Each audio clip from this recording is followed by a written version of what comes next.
कि mitosis, every human being's life as a single fertilized egg. This one cell divide repeatedly to form trillions of cell in the body. देखिए जितने सारे human beings हैं उसकी life जो है ना कैसे शुरू होती है, उसकी लाइफ जो है एक सिंगल फर्टिलाइज्ड एग से शुरू होती है ना। जैसे कि मदर का जो एग है वो फर्टिलाइज हो जाता है और वहीं से है कि वो ग्रो करना शुरू होता है, इंडिविजुअल जो है बनने लगता है। This one cell divides repeatedly to form trillions of cell in the body.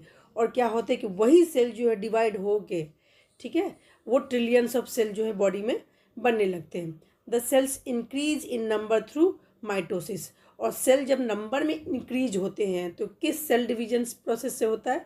Mitosis से होता है। हमने दो टाइप का डिवीजन बोला, माइटोसिस और मियोसिस, ठीक है। Which is the most common types of cell division. तो कॉमन टाइप के सेल डिवीजन कौन से होते हैं? देखिए इसमें बताया गया है कि क्या होता है कि मदर का सेल जब मदर का जो एग जो होता है ना जब फर्टिलाइज हो जाता है, फर्टिलाइजेशन प्रोसेस के बाद होता है कि फर्टिलाइज्ड एग जो होता है वो डिवाइड करना शुरू करता है। तो डिवाइड करना शुरू करेगा तो क्या होंगे, सेल जो है बहुत सारे बनने लगेंगे, ट्रिलियंस ऑफ सेल जो है बॉडी में बनने लगेंगे, ठीक है। और सेल जो है नंबर्स में इंक्रीज होने लगेंगे। तो किस प्रोसेस के थ्रू होगा? नंबर्स जो सेल के इंक्रीज होंगे वो माइटोसिस के थ्रू होंगे। और ये क्या होता है कि कॉमन सेल डिवीजन होता है जो हर एक इंडिविजुअल में होता ही है ये सेल डिवीजन, ठीक है। Mitosis produces two genetically identical daughter cell from one parent cell. और जो माइटोसिस प्रोसेस से क्या होता है कि एक सेल होता है, क्योंकि उसमें क्या होता है ना, सेल जो है बार बार डिवाइड होते हैं, एक से दो बनने लगते हैं, फिर दो से और भी ज़्यादा, दो से भी ज़्यादा बनने लगते हैं, तो बहुत सारे सेल बनने लगते हैं उसमें। और उसमें क्या होता है ना कि माइटोसिस प्रोसेस में जनरली क्या होता है कि दो आइडेंटिकल डॉटर सेल बनने लगते हैं, मतलब एक सेल डिवाइड किया और एक सेल से फिर जो है दो सेल बन जाते हैं, ठीक है। तो पेरेंट सेल एक हो गया और फिर उससे दो डॉटर सेल बन जाते हैं। Each new cell gets the same DNA and the same number of chromosomes as the parent cell. और पेरेंट सेल मतलब जो डिवाइड होता है सेल, उससे जब दो डॉटर सेल बनते हैं तो उसमें जो क्रोमोजोम्स होते हैं, है ना, क्रोमोजोम्स हमारे सेल में पाए जाते हैं, वो हमने पढ़ा है ऊपर। तो वो जो क्रोमोजोम्स की संख्या होती है वो सेम ही रहती है जैसे कि पेरेंट सेल के होते हैं। This ensures that genetic information is largely maintained across body cell. तो इससे क्या होता है कि बॉडी में जो है जेनेटिक इन्फॉर्मेशन जो है पूरे बॉडी में सेल में मेंटेन रहता है, क्योंकि जो नंबर ऑफ क्रोमोजोम पेरेंट्स में जितने थे उतने ही बच्चों में भी आ जाते हैं, ठीक है, दूसरे सेल में भी आ जाते हैं।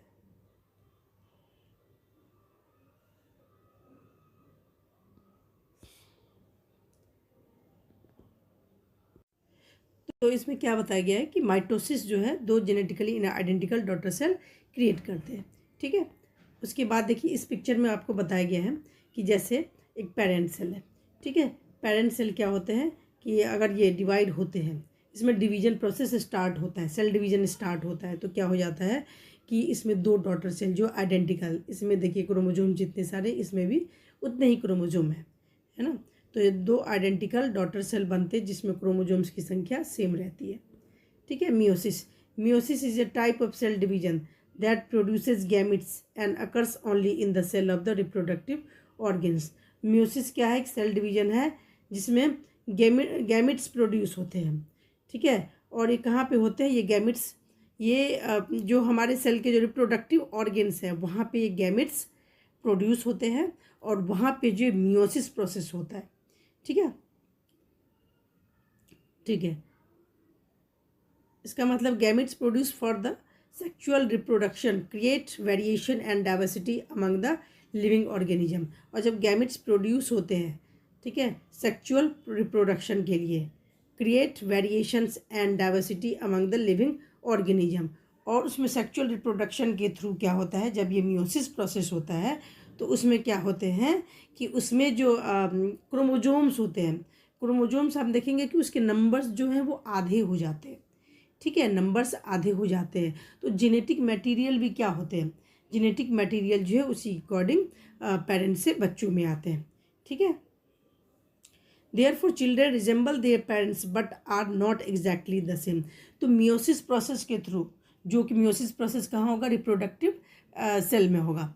ठीक है, तो उसमें अगर जो पेरेंट सेल है, पेरेंट सेल जो है अगर वो डिवाइड करता है बार बार, ठीक है, तो उसमें क्या होंगे कि वेरिएशंस आएंगे। अगर उसमें जो बच्चे पैदा होंगे, ठीक है, जो क्रिएट होंगे, जो नई बॉडी क्रिएट होगी, तो उसमें क्या होंगे, वेरिएशंस होंगे, डाइवर्सिटी होगी।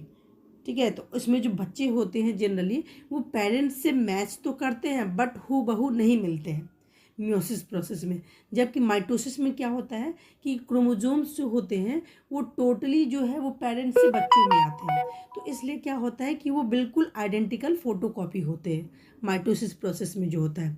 जबकि मियोसिस में क्या होते हैं कि दो ऑर्गेनिज्म, मतलब पेरेंट्स में दो होते हैं, एक मेल और फीमेल होते हैं, तो उससे जो एक न्यू इंडिविजुअल क्रिएट होते हैं, तो उससे क्या होते हैं कि जो जेनेटिक मटेरियल है, क्रोमोसोम्स जो है, वो क्रोमोसोम्स जनरली आधे हो जाते हैं, तो जिसके कारण क्या होता है, जो न्यू इंडिविजुअल जो क्रिएट होता है, जो बच्चे पैदा होते हैं, या तो ऑफस्प्रिंग बोलते हैं उसको हम, तो वो क्या होते हैं, बिल्कुल मैच नहीं करते पेरेंट्स से, क्योंकि उनमें जो है ना आधी आधी क्वालिटी आती है। ठीक है, तो वेरिएशंस होते हैं उसमें। ठीक है, फोटोकॉपी नहीं होते, मैचिंग तो होंगे पेरेंट्स से बट फोटोकॉपी नहीं हो सकते। ठीक है, in animals including the humans meiosis occurs only in the cell of testis. Animals जैसे कि ह्यूमन है ना, उसमें जो मियोसिस होता है, मियोसिस प्रोसेस किस में होगा, टेस्टिज में। मेल के पास टेस्टिज होता है और फीमेल के पास ओवरी होता है। तो टेस्टिज क्या क्रिएट करते हैं, टेस्टिज जो है ना स्पर्म प्रोड्यूस करते हैं। ठीक है, और ओवरी जो है तो फीमेल का वो एग प्रोड्यूस करता है। तो यही स्पर्म जो है ना अगर एग के साथ मिलता है और फर्टिलाइज होता है तो वहीं से मियोसिस प्रोसेस स्टार्ट हो जाता है। ठीक है,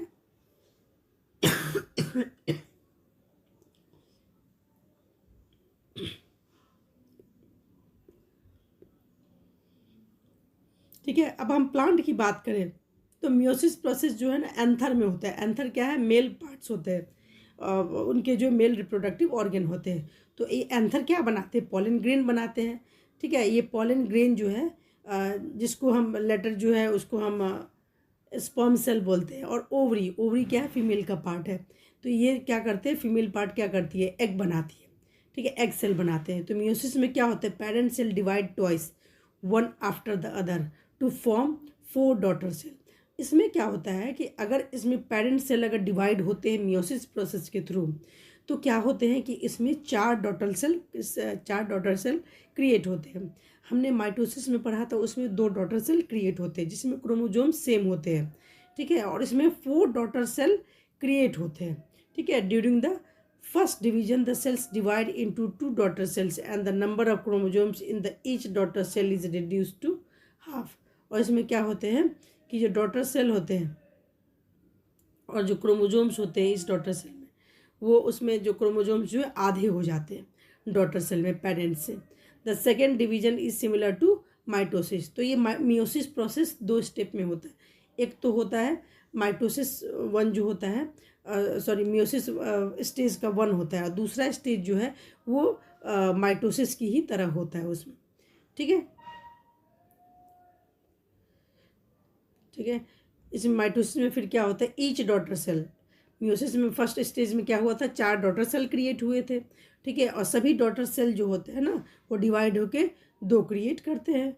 ठीक है, और फिर इसमें forming the 4 daughter cell which half the number of the chromosome. ठीक है, इसमें जो है कि फर्स्ट स्टेज जो है मियोसिस में होगा, उस मियोसिस प्रोसेस के थ्रू। सेकेंड स्टेज जो है इसका मियोसिस में का वो माइटोसिस की ही तरह होता है, और उसमें लास्ट में क्या होते हैं, एक पेरेंट सेल से 4 जो है डॉटर सेल क्रिएट हो जाते हैं। ठीक है, और सभी में क्या होते हैं, डीएनए जो है वो हाफ होते हैं। ठीक है, तो during fertilization when gametes form 2 individuals combine the original chromosome number is restored. और फर्टिलाइजेशन के टाइम में क्या होता है, वे जो गैमेट जो है ना 2 इंडिविजुअल से कंबाइन होते हैं तो original chromosomes number is restored.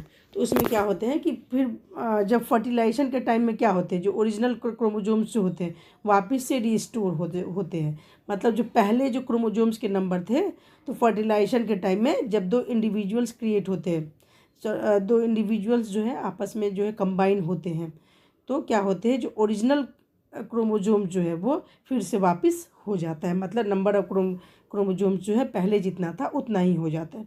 ठीक है, इसको हम आगे पढ़ेंगे चैप्टर 11 में।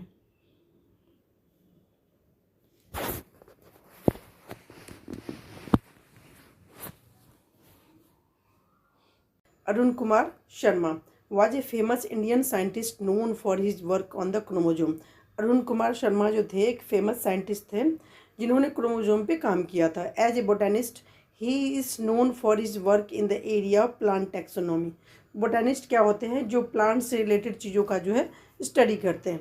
ठीक है, और उनको ना वो किस चीज़ के लिए जाना जाता है, उन्होंने काम किया था जो प्लांट के जो टैक्सोनॉमी है उस फील्ड में उन्होंने काम किया था। इवोल्यूशन एंड द डेवलपमेंट, और डिफरेंट टाइप्स के प्लांट्स के इवोल्यूशन कैसे हुए, उनका डेवलपमेंट कैसे हुआ, इसका उन्होंने डीपली स्टडी किया। He also invented many useful lab method to study chromosome in plants. और उन्होंने बहुत सारे मेथड्स को स्टडी किया, ढूंढा। किस चीज़ को स्टडी करने के लिए, क्रोमोजोम्स की स्टडी करने के लिए। किसमें, प्लांट में क्रोमोजोम्स की स्टडी करने के लिए उन्होंने बहुत सारी जो इन्वेंशन किए, उसने लैब मेथड का यूज़ किया। For his contribution to botany he received many honours. उनको काफ़ी सम्मान भी प्राप्त हुआ है इस फील्ड से रिलेटेड काम के लिए, including the Shanti Swarup Bhatnagar award and Padma Bhushan. और कौन कौन से सम्मान मिले हैं, शांति स्वरूप भटनागर और पद्म भूषण अवार्ड भी मिले हैं। Bridging science and society, scientists have developed methods to grow plant and animal cells outside the body in a special condition. This is called the cell culture। तो देखिए अब सेल कल्चर क्या बताया गया है। देखिए सेल कल्चर जो है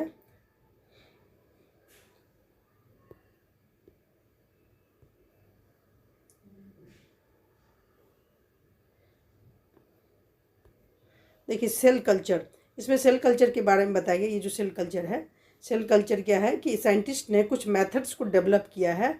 किस चीज़ के लिए, ताकि प्लांट्स को, एनिमल सेल को कैसे ग्रो कराया जा सके, प्लांट और एनिमल सेल का ग्रो कैसे हो सके, उसकी बॉडी के बाहर उसको ग्रो करा सके किसी स्पेशल कंडीशन में, दोनों के सेल को बाहर जो है ग्रो करा सके। This is the cell culture. इस टेक्निक को क्या बोलते हैं, सेल कल्चर। क्या मेथड है ये, मतलब प्लांट और एनिमल की जो सेल है उसको बॉडी के बाहर एक स्पेशल कंडीशन में उसको ग्रो कराने का जो टेक्निक है उसे हम बोलते हैं cell culture. In this process cells are taken from an organism and, ठीक है,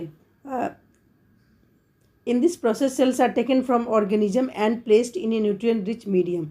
इसमें क्या करते हैं कि सेल्स जो है ना एक ऑर्गेनिज्म से लिया जाता है, ठीक है, निकालते हैं और उसको कहाँ पे प्लेस कर दिया जाता है, जो ऐसे मीडियम में रखा जाता है जिसमें काफ़ी सारे न्यूट्रिएंट्स होते हैं। ठीक है, जिससे उनको ना ग्रो करने में आसान होता है। मतलब उस कंडीशन में, उस एनवायरनमेंट में वो अच्छे तरीके से ग्रो कर पाते हैं, और वो अगर ग्रो करेंगे तो उनके जो सेल जो है जल्दी मल्टीप्लाई करेंगे। To keep the culture safe the right temperature, acidic और alkaline condition and moisture under sterile condition are maintain. ठीक है, तो इसमें उनके क्या करते हैं, कल्चर को सेफ रखा जाता है, टेम्परेचर मेंटेन किया जाता है, उनके एसिड और बेसिक कंडीशन जो है वो भी प्रॉपर अमाउंट में रखे जाते हैं, मॉइस्चर भी जो है प्रॉपर अमाउंट में रखा जाता है। ठीक है, cell culture is crucial for studying how cell work and for the production of biochemicals, food, medicine, vaccines and more. तो सेल कल्चर जो है बहुत ही इंपॉर्टेंट है किस चीज़ की स्टडी के लिए, कि कैसे जो सेल काम करता है, किस चीज़ के लिए, कैसे जो है ना बायोकेमिकल्स का प्रोडक्शन होता है, फूड का प्रोडक्शन कैसे होता है, मेडिसिन का प्रोडक्शन कैसे होता है, वैक्सीन कैसे बनते हैं, और बहुत सारी चीज़ों के लिए हम सेल का स्टडी करते हैं।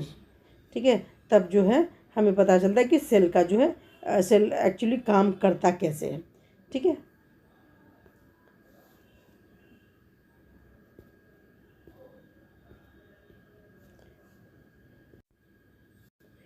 process of mitosis and meiosis must occur in a proper and controlled manner. What happens if the meiosis and mitosis do not happen properly? अगर माइटोसिस और मियोसिस प्रोसेस अगर प्रॉपरली नहीं होता है, क्योंकि हमने पढ़ा था माइटोसिस और मियोसिस दोनों में क्या डिफरेंस है, किस बॉडी में होते हैं, ठीक है, किस सेल में होते हैं. If there is any error in this process it can lead to various problem in the body of an organism. और अगर दोनों प्रोसेस में कुछ अगर प्रॉब्लम आती है तो क्या हो सकते हैं, errors in mitosis lead to the uncontrolled cell division. और अगर माइटोसिस प्रोसेस में कुछ प्रॉब्लम हो जाती है तो एक सेल डिवीजन अनकंट्रोल्ड हो जाता है, सेल डिवीजन जो है प्रॉपर वे में नहीं हो पाता है.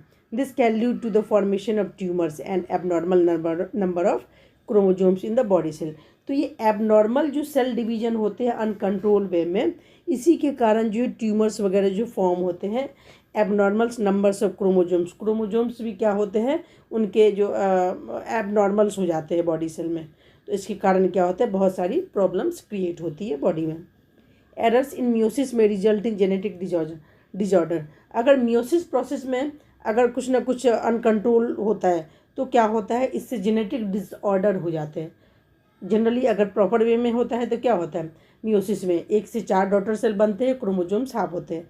बट अगर मान लो कि कुछ प्रॉब्लम्स है, मियोसिस प्रोसेस प्रॉपर तरीके से नहीं हो पा रहा है, तो इससे जेनेटिक डिसऑर्डर हो जाएंगे. जेनेटिक मीन्स जो कुछ प्रॉब्लम्स जो है, नए नए प्रॉब्लम्स जो अराइज होते हैं बॉडी में, वो क्रिएट होने लगते हैं. Which may be associated with the developmental problems और डिस्टिंक्टिव फिजिकल फीचर. ठीक है, और वो किस चीज़ से रिलेटेड है, कुछ फिजिकल फीचर्स जो है उससे रिलेटेड भी कुछ प्रॉब्लम्स क्रिएट हो सकते हैं. और फॉल्टी मियोसिस में also cause early pregnancy, loss और रिड्यूस फर्टिलिटी. और अगर मियोसिस प्रोसेस अगर सही तरीके से नहीं होता है तो क्या होता है कि प्रेगनेंसी में कॉम्प्लिकेशंस आते हैं, ठीक है, और फर्टिलिटी भी कम होने लगते हैं. फर्टिलिटी जो होती है उसमें दिक्कत आने लगती है लोगों को, ठीक है. तो इसलिए कोई भी डिवीज़न है उसको प्रॉपर तरीके से होना चाहिए, तभी जो है वो अपना काम कर पाएगा और बॉडी जो है प्रॉपर तरीके से फंक्शन कर पाएगा. Cell theory, the unifying principle of biology. Important observation about living organism is that all organisms are made up of the cell. ठीक है, जितने सारे लिविंग ऑर्गेनिज्म है किससे बने होते हैं, सेल से बने होते हैं. In 1838 a German botanist named Matthias Schleiden reported that all plants are made of the cell. Matthias Schleiden ने क्या बताया था कि जितने सारे प्लांट हैं वो भी किस चीज़ से बने हैं, सेल से बने होते हैं. In 1839 German zoologist Theodor Schwann found that all animals are also made of the cell. एक थियोडोर शॉन एक दूसरे साइंटिस्ट थे, उन्होंने भी क्या ढूंढा कि जितने सारे एनिमल हैं वो भी सेल के ही बने होते हैं. मतलब प्लांट भी जो क्या है, उनका जो यूनिट है बॉडी का वो क्या है, सेल है, और एनिमल में भी यही होता है. Later in 1855 a German scientist named Rudolf Virchow further expanded the cell theory by slanting the new cells are formed only from the pre-existing cell. ठीक है, फिर 1855 में एक जर्मन साइंटिस्ट थे, उनका नाम था रुडोल्फ विर्चो नाम था. उन्होंने क्या किया कि सेल थ्योरी को एक्सपैंड किया और उन्होंने ये बताया कि नए सेल जो फॉर्म होते हैं, जो पुराने सेल हैं उसी से नए सेल ही फॉर्म होते हैं. कोई भी सेल बिल्कुल नया नहीं होता है, वो अपने प्री एग्जिस्टिंग सेल से ही क्रिएट होता है. Together their work led to the formulation of the cell theory. और उन्हीं के काम को जो है प्रॉपर तरीके से क्या माना गया, एक फार्मूला के रूप में, जिसको हम बोलते हैं cell theory. According to the classical cell theory, तो ये सेल थ्योरी है क्या, all living organism are made up of 1 और मोर सेल. जितने सारे लिविंग ऑर्गेनिज्म हैं वो एक और ज़्यादा सेल से बने होते हैं. The cell is the basic unit of structure and function in the living beings. तो सेल क्या होता है, किसी भी लिविंग बींग का स्ट्रक्चरल एंड फंक्शनल यूनिट होता है. ठीक है, मतलब वहीं से जितने सारे सेल्स हैं वो बनते हैं और वो प्रॉपर तरीके से सब काम करते हैं. All cell arise from the pre existing cell. जितने सारे सेल जो बनते हैं वो अपने पुराने मतलब प्री एग्जिस्टिंग सेल है उसी से अराइज होते हैं. This unifies all biology from bacteria to humans and explain life's continuity through cell division. ठीक है, तो इससे क्या होता है कि लाइफ में कॉन्टीन्यूटी, चाहे वो बैक्टीरिया होते, छोटे बैक्टीरिया होते, ह्यूमन बींग्स होते हैं, उनकी लाइफ की कॉन्टीन्यूटी बनी रहती है। किस प्रोसेस के थ्रू? सेल डिवीजन के थ्रू होती है। Do cell grow and reproduce forever? Cell grow and divide a control way, stay in the right place, carry out their functions and eventually die when they are no longer needed. Cell जो होते हैं ना control वे में divide होते हैं, right place में भी रहते हैं वो, ठीक है, अपना फंक्शन भी करते हैं, और धीरे धीरे वो जब डाई हो जाते हैं तो अभी उनकी ज़रूरत नहीं होती है। Dead cell are replaced by new cell that carry out the same function. और ये जब सेल डेड हो जाता है तो उसकी जगह न्यू सेल आ जाते हैं और वो सेम फंक्शन करते हैं जो उनके प्री एग्जिस्टिंग सेल करते हैं। Thus every cell has a definite life span. तो सभी सेल के जो है ना एक फिक्स जो है लाइफ स्पैन होता है, उनका जीवन काल जो है फिक्स होता है। If cell do not die when they should or if they die too early, problems can arise in the body. अगर कोई सेल है या तो बिल्कुल डाई नहीं करते, डेड नहीं होते हैं, ठीक है, या तो बहुत ही जल्दी जो है डेड हो जाते हैं, तो इसके कारण बॉडी में प्रॉब्लम्स होने लगती है। In many animal cell division usually stops when cell comes in contact with neighbouring cells. बहुत सारे एनिमल सेल में सेल डिवीजन जो है ना बंद हो जाता है जब सेल जो है वो कुछ नेबरिंग सेल्स के कांटेक्ट में आते हैं। इस प्रोसेस को क्या बोलते हैं? कांटेक्ट इनहिबिशन बोलते हैं, ठीक है। कांटेक्ट इनहिबिशन क्या होता है कि in many cell the cell division usually stop when the cell comes in contact with the neighbouring cells. कोई भी सेल अगर अपने नेबरिंग सेल के कांटेक्ट में आता है तो उसमें डिवीजन जो है स्टॉप हो जाता है। इस प्रोसेस को कांटेक्ट इनहिबिशन बोलते हैं। However cancer cell lose this control and keep dividing uncontrollably, ठीक है। और जब जो कैंसर सेल जो होते हैं उनमें कंट्रोल जो है बिल्कुल ख़त्म हो जाता है, तो उसमें क्या होते हैं सेल में जो अननेसेसरी ग्रो करते हैं वो, ठीक है, और क्योंकि कंट्रोल बिल्कुल ख़त्म हो जाता है और डिवाइड अनकंट्रोल वे में करने लगते हैं, जिसके कारण ट्यूमर का फॉर्मेशन होता है। Plant cell grow differently due to their rigid cell wall. Plant cell do not show contact inhibition and follow a different pattern of growth. देखिए थोड़ा सा तो दोनों की जो सेल में हल्का डिफरेंस होता है, किसी कारण सेल वॉल के कारण होते हैं, ठीक है। रिजिड सेल वॉल के कारण वो कॉन्टैक्ट इनहिबिशन नहीं करते क्योंकि वो दूसरे नेबरिंग सेल के कॉन्टैक्ट में जल्दी नहीं आते क्योंकि बिल्कुल टाइटली पैक्ड होते हैं वो, ठीक है, और वो डिफरेंट पैटर्न शो करते हैं ग्रोथ में।